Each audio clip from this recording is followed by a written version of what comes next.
berjumpa dengan Bapak Ibu Saudara yang terkasih di dalam Kristus Yesus. Semua mukanya berseri, bersuka cita, mengalami lawatan Allah saat ini. Amin saudara. Saya ingin menyampaikan sharing firman Tuhan. Kebenaran firman Tuhan hari ini adalah dilahirkan untuk berlari. Sama-sama katakan yuk, dilahirkan untuk berlari. 1, 2, 3. Dilahirkan untuk berlari. Yes saudaraku. Kenapa? Karena kehidupan kita adalah bertanding. Amin. Hidup itu bertanding saudara ya. Kita semua hidup saat ini masih bertanding tuh, melawan hawa nafsu, melawan godaan, semua bertanding saudara. Saudara bangun dari tidur saudara, pada saat itu pun sudah bertanding antara mau doa atau baca WhatsApp atau buka media sosial, itu juga udah bertanding saudaraku. Makanya saya rindu bahwa kita dilahirkan itu untuk berlari, bertanding saudara. Jadi selama saudara hidup, saudara sedang bertanding gitu saudara ya. Tujuan pertandingan, tujuan dari setiap pertandingan adalah sama, yaitu untuk apa saudara? Win, menang, atau mencapai garis finish dan mendapat piala atau medali. Karena setiap pertandingan pasti ada hadiahnya. Amin. Setiap saudara sedang menghadapi sesuatu hal, hadiahnya adalah 2, menang atau kalah. Tapi kalau saudara berjalan bersama Roh Kudus dalam kehidupan saudara, saudara bisa menang melawan hawa nafsu, daging yang fana ini, saudara, tubuh ini. Daging memang lemah, tapi roh penurut saudara. Kadang roh bilang, ayo doa dulu. Daging bilang, nah, takutnya ada kabar dari si A, si B, si C. Takutnya si doi udah ngucapin selamat pagi, gitu saudara. Tapi roh bilang, ya doa dulu. Tuhan Yesus ingin dengar kabarmu. Tuhan Yesus ingin dengar suaramu, gitu saudara. Kadang roh bilang gitu ya. Tapi karena kita terus dituntun oleh Roh Kudus, hari pertama mungkin sulit, doa masih ngintip-ngintip, ada nggak ya? Nah, gitu saudara. Hari kedua full, fokus doa dulu, baru melakukan aktivitas yang lain. Di sini nggak ada, di luar sana yang banyak saudara ya. Haleluya. Jadi tujuan pertandingan itu adalah mencapai garis finish dan menang, mendapat piala atau medali. Saat pemenang mencapai tujuan, ada tepuk tangan yang membahana saudara kalau lagi bertanding gitu ya. Waktu saudara menang, wih, menang gitu ya. Congrats misalnya. Terus tepuk tangan, selamat ya. Bahkan hakim mempersembahkan, bahkan pengadilan mempersembahkan lambang kemenangan, mahkota salam dan daun palem dan banyak hal yang lain saudara. Pada masa perjanjian lama saudara dan perjanjian baru, membuktikan seseorang pemenang itu dialaskan dengan karpet merah, kadang dengan daun palem di alas. Pokoknya jangan sampai dia injek tanah gitu saudara. Harus ada alas untuk dia berjalan, untuk dia mengambil piala, atau untuk dia naik ke podium saudara. Karena apa? Dia sudah menang dalam segala pertandingan dan perlombaan. Ada hadiahnya apa saudara? Yaitu medali emas.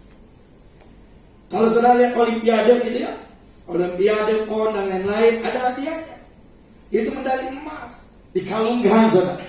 Waktu saudara saya panggil, ayo grup A maju, juara 1, seperti biasa, ada hadiah saudara diberikan, ada rewards yang diberikan saudara.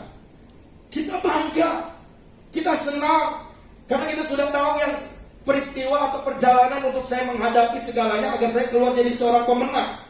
Banyak yang dikorbankan, waktu, tenaga, pikiran, bahkan hati pun dikorbankan saudara. Kita fokus pada pertandingan, karena apa? Hanya mencapai garis finish agar hanya bisa menang dan mendapatkan medali, mendapatkan upah, mendapatkan reward saudara.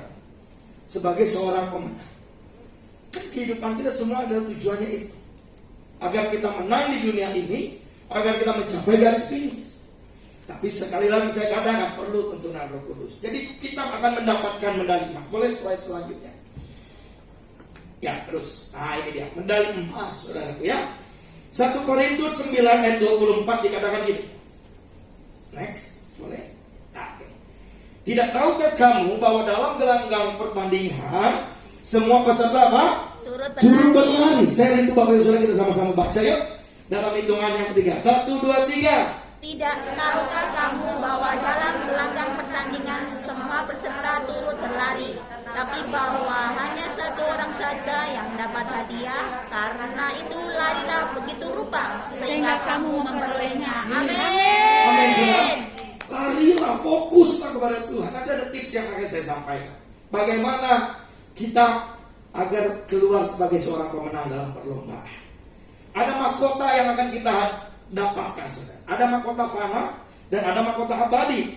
Dalam ayat ke-25-nya dikatakan gini, tiap-tiap orang yang turut mengambil bagian dalam pertandingan menguasai dirinya dalam segala hal.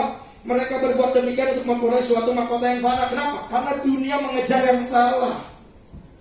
Kalau orang dunia, orang di luar Kristus, mereka mengejar mahkota yang fana. Tapi lihat, perhatikan ayat ini. Tetapi kita, siapa kita itu? Orang percaya. Jadi saudara perhatikan firman Tuhan ini. Tetapi kita untuk memperoleh suatu mahkota yang abadi, saudara. Dunia mereka melakukan banyak hal, ujung-ujungnya mahkotanya fana, saudara.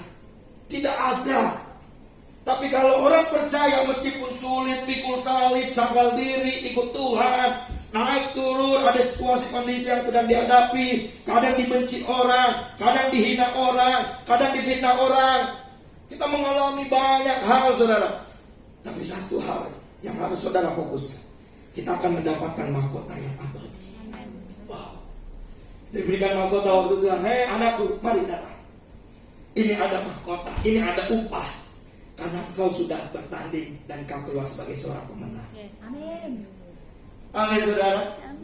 Bukan masa lalu saudara yang menentukan saudara masuk surga atau tidak, no. Tapi Yesus, masa depan yang pengharapan di dalam Kristus Yesus yang Tuhan sudah berikan dalam setiap kehidupan saudara.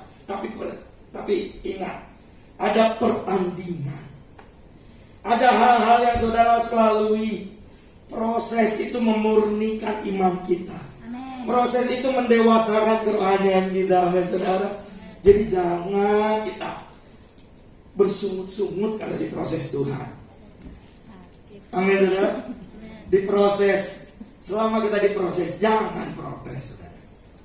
Kita tetap setia. Karena apa? Ada mahkota abadi. Saya ulang lagi, ya. Tetapi kita untuk memperoleh suatu mahkota yang abadi, ada beberapa tips untuk kita menang dalam perlombaan, saudara. Next, yang pertama, Yesus Kristus adalah pelatih kita. Dalam pertandingan itu perlu kita pelatih. Saudara main tinju, kalau nggak pernah dilatih, saudara naik ring. Sebelum naik ring aja saudara udah di sekali pukul udah KO, saudara itu. Jadi saudara perlu pelatih. Siapa pelatih? Yesus Kristus melatih kita, saudara. Sehingga kita bukan menjadi seorang yang bayi rohani, tapi kita memiliki kedewasaan dalam kerohanian kita. Kalau Yesus sudah menjadi pelatih kita, saudara, pelatih yang terbaik akan mempersiapkan anak buahnya juga yang terbaik, saudara. Iya enggak? Tapi kalau kita pelatih kita biasa saja, misalnya contoh, saudara, kalau kita jadikan dunia menjadi pelatih kita, hidupmu biasa saja, hidupmu cemen, saudara. Hidupmu akan terus menjadi bayi rohani yang inginnya aku dilayani, aku. Itu, saudara. Tapi kalau Yesus melatih kita, Yesus memberikan teladan. Yesus memproses kita. Yesus membawa kita kepada suatu hal mungkin diizinkan. Untuk apa? Agar kita tahu bahwa aku menyertaimu. Karena seorang pelatih itu tidak akan pernah yang nyaman saja diberikan kepada anak buahnya, saudara, kepada anak didiknya. Kadang mungkin situasi yang cukup sulit juga. Jadi baik tidak baik situasi kondisimu, kalau engkau tahu Yesus pelatih kita percaya bahwa Yesus tak pernah meninggalkan. Amin. Amin, ya. 2 Korintus 2:12, tapi syukur bagi Allah yang dalam Kristus selalu membawa kami di mana, saudara? Jalan kemenangan. Yesus selalu memberikan kita, membawa kita jalan kemenangan. Amin. Makanya kita harus jadikan tips yang pertama, jadikan Yesus pelatih kita, saudara. Paulus menyadari, Filipi 3:9, Paulus menyadari bahwa percakapan yang pengaruhnya penolakannya itu untuk menghasilkan kepuasan diri. Harus menunjukkan bahwa agamanya bukanlah sebuah profesi semata, saudara. Tetapi hubungan sehari-hari dengan Tuhan, itu yang terpenting. Adanya hubungan sehari-hari dengan Tuhan.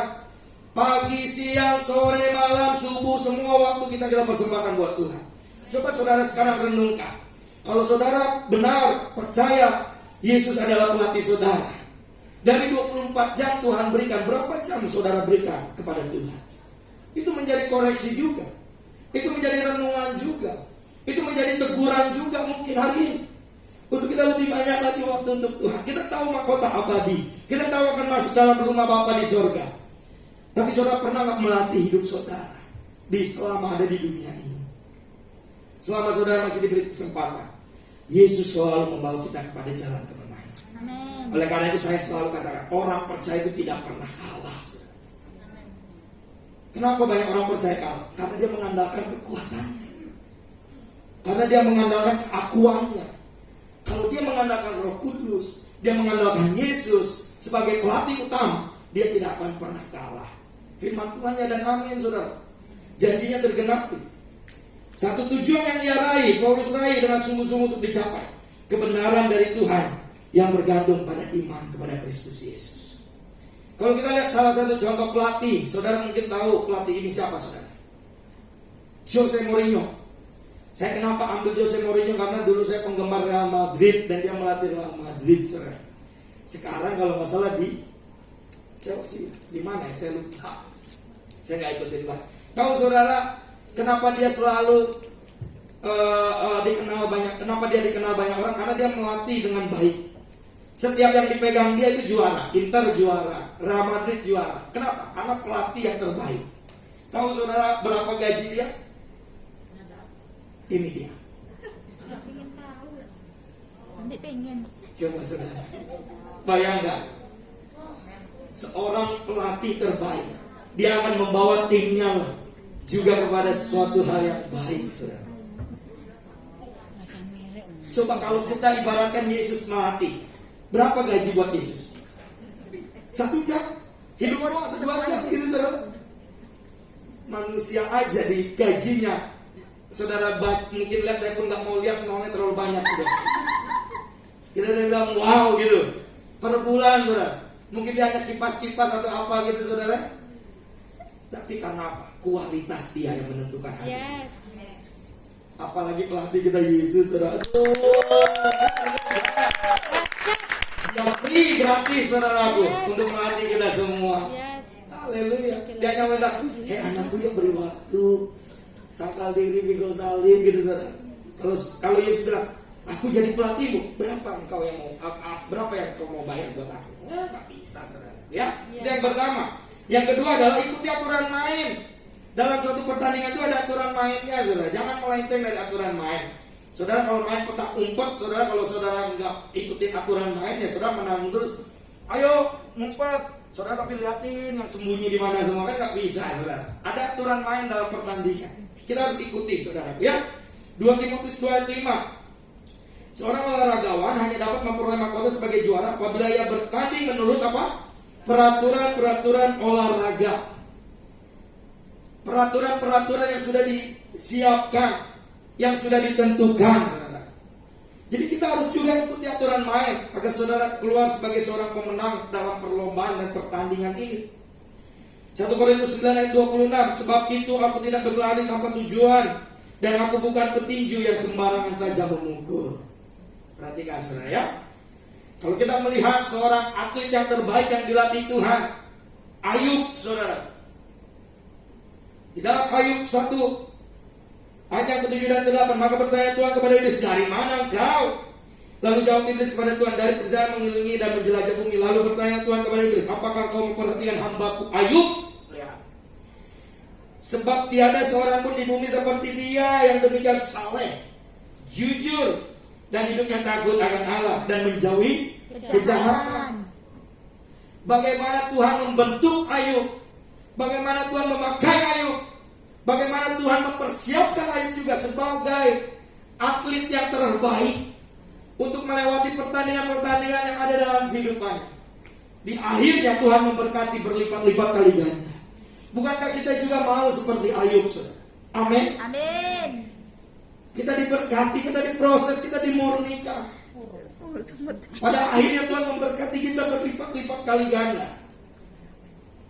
Karena Tuhan mempercayakan suatu hal yang luar biasa dalam setiap kehidupan. Tapi yang terpenting ikuti aturan mainnya, saudara.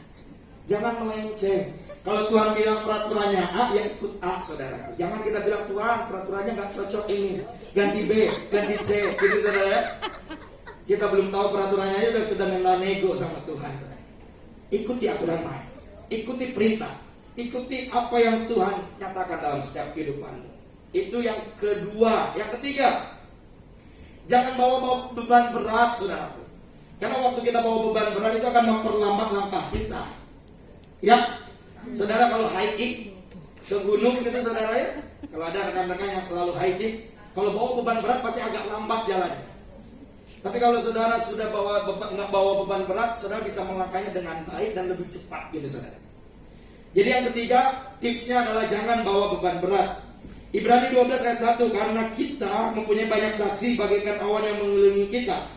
Marilah kita menanggalkan semua beban dan dosa yang begitu merintangi kita, saudaraku. Kadang dosa, beban itu saudara ya, merintangi perjalanan kita apa? Karena kita mau flashback lagi, mundur lagi, flashback lagi, mundur lagi. Bahkan intimidasi itu bilang, emang layak kamu? Gitu saudara. Kadang gitu ya, iblis mencobai kita ya, dan mengintimidasi, emang layak ya, emang ini ya, emang itu ya. Ingat lo dosamu, ingat lo inimu. Padahal firman Tuhan katakan, waktu engkau meminta ampun, Tuhan mengampuni dosa. Kalau saudara sudah meminta ampun, Tuhan akan mengampuni dosa. Karena Allah kita adalah Allah yang setia dan adil. Jadi jangan bawa beban berat, saudara. Dan berlomba dengan tekun dalam perlombaan yang diwajibkan bagi kita. Rasa iri hati, kedengkian, pikiran jahat, omongan jahat, inilah beban yang harus ditinggalkan oleh orang Kristen, saudara. Setiap praktik yang membawa penghinaan terhadap Kristus harus disingkirkan, apapun taruhannya. Satu dosa yang disayangi cukup untuk melakukan degradasi karakter kita dan menyesatkan orang lain juga, saudara. Jadi buang semua yang tidak berkenan di hadapan Tuhan. Amen. Jangan jadikan itu beban. Jangan itu menjadi beban yang berat bagi perjalanan pertandingan kehidupan saudara. Itu yang ketiga. Yang keempat adalah jangan memandang ke belakang. Amin, saudara. Filipi 3:13-14. Saudara-saudara, aku sendiri tidak menganggap bahwa aku telah menangkapnya. Tetapi ini yang kulakukan, aku melupakan apa yang telah di belakangku dan mengarahkan diri kepada apa yang di hadapanku, dan berlari-lari kepada tujuan untuk memperoleh hadiah, yaitu panggilan surgawi dari Allah dalam Kristus Yesus. Paulus mengajarkan kita, saudaraku, dia melupakan apa yang ada di belakangnya. Dia tidak mengingat-ingat lagi, karena itu akan menghalangi pandangan dia ke depan. Dia hanya fokus kalau Tuhan bilang apa, dia kerjakan, saudara. Dia hanya fokus melakukan apa yang Tuhan perintahkan. Dia tidak mengingat lagi apa yang di belakang. Dia tidak fokus lagi kepada belakang. Dia tidak terlalu banyak melihat ke belakang. Saudara, kalau di Indonesia, saudara bawa kendaraan motor kah, mobil kah, saudara? Saudara setiap saat melihat ke belakang, saya yakin 2 menit kemudian saudara akan menabrak. Saudara akan kecelakaan. Benar nggak, saudara? Benar. Coba saudara, kenapa kaca spion mobil atau kaca spion itu lebih kecil daripada kaca di depan mobil atau pandangan kita ke depan? Agar kita jangan melihat ke belakang, sekali-kali boleh untuk memperhatikan. Jangan kita jatuh ke dalam lubang yang sama. Jangan kita melakukan dosa yang terus-menerus itu, saudara. Menjadi dosa yang disayang, dosa kesayangan. Gitu, saudara. Dosa kesayangan kita yang gak bisa dilepaskan, gitu, saudara. Agar kita tidak melihat hal-hal seperti itu. Kita tetap memandang, benar, sekali-kali lihat spion. Tapi kalau saudara melihat spion terus, saudara, saya yakin 1 menit kemudian innalillahi. Yes. Karena saudara hanya memandang ke belakang terus, saudara nggak memandang ke depan. Tapi hari ini Paulus mengingatkan kita melalui firman. Haleluya. Yang kelima, kita harus menyadari akan ada rintangan di depan kita. Yakobus 1:12, berbahagialah orang yang bertahan dalam pencobaan, sebab apabila ia sudah tahan uji, ia akan menerima apa? Mahkota kehidupan yang dijanjikan Allah kepada barang siapa yang mengasihi dia. Ujian membentuk otot rohani Anda.